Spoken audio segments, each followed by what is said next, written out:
коомчулукка маалым, мына биздин жогорку кеңеште, парламентте өзүн өзү таркатуу боюнча процедура жүрүп атат. Буну ар кандай мааниде, ар кандай мазмунда айтып атышат. Мен тактап төрага катары айтып коеюн. Урматтуу депутаттар, баш мыйзамга ылайык жогорку кеңештин аракеттеги парламентти таркатууга эч бир сырткы күчтүн же болбосо президенттин же бир аткаруу бийлигинин эч кандай мыйзам боюнча укугу жок. Парламент өзүн өзү гана тарката алат. Биздин бүгүнкү күндө парламентте жүйөлүү себеп менен негиздерди келтирип, атайын демилге тобу түзүлүп, демилге тобу менин дарегиме төрага катары кайрылууну беришти. Массалык маалымат каражаттарынан окуп атасыздар, көрүп атасыздар, 32 депутат кол койгон. Мен ал кагазды кайрылууну алгандан кийин бардык процедуралардын негизинде тапшырмаларды берип, иш жүрүп жатат. Мен ошол демилгечи топтун жүйөлөрүн, негиздерин толук окуп чыктым, тааныштым. Жүйөлөрү негиздүү. Өзүңүздөр билесиздер, 2027 жылдын январь айында биз президенттик шайлоонун датасын бекиткенбиз, январь айынын акыркы жекшембиси деп. Андыктан биздин кезектеги шайлоо эмдиги жылы 26 жылы ноябрдын аягында өтүш керек болчу. Бирок биз парламенттик шайлоо ноябрга өтө турган болсо, август айында президенттин жарлыгы чыгыш керек. Андан сырткары президенттик шайлоо январда өтө турган болгондуктан биз октябрь айында парламент президенттик датаны бекитип беришибиз керек. Ошондо практикалык негизде караганда эки шайлоо параллельный өтөт экен да.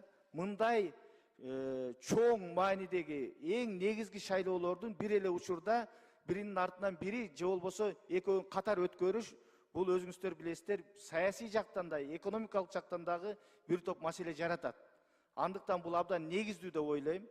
Экинчиси, башкы шайлоо өткөрө турган орган, борбордук шайлоо комиссиясы дагы негиздеп атат.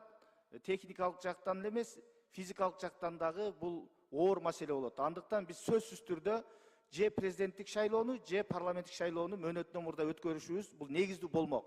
Андыктан биз парламенттин демилгечи тобу парламенттик шайлоону кезексиз өткөрүүнү демилгелеп чыкты. Бул туура деп ойлойм.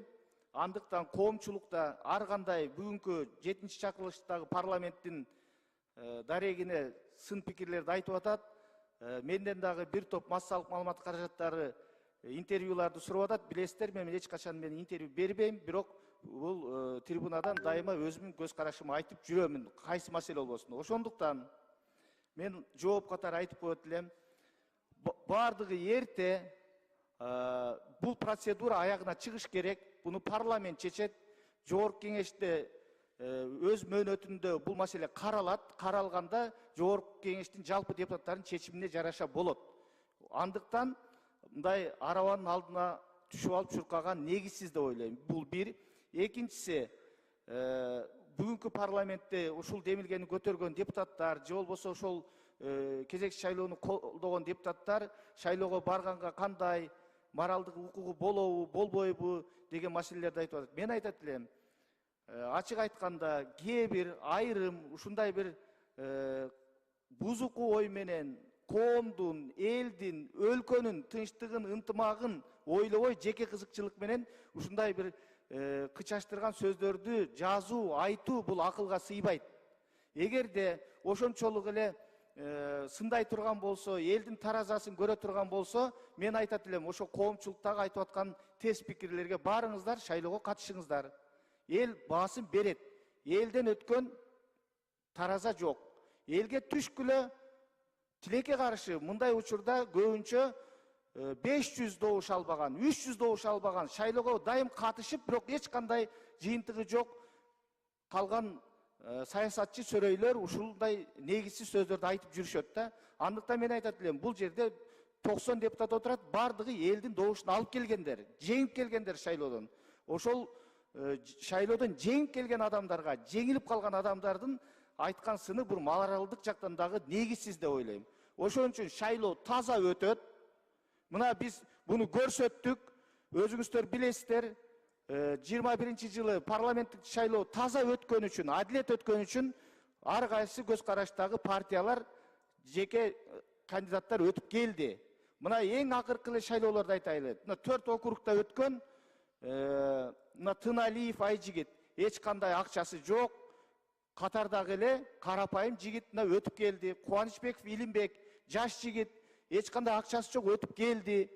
Калпаев Бактияр, бул да ошондой жаш жигит, акчасы жок. Марипов Бакыт, муну айтып аткан себеби, жалаң олигархтар өтөт, байлар өтөт деген бул эски көз караш, эски саркынды саясат. Андай болбойт. Биз өткөндөн сабак алышыбыз керек. Парламенттик шайлоо таза, адилет өтөт.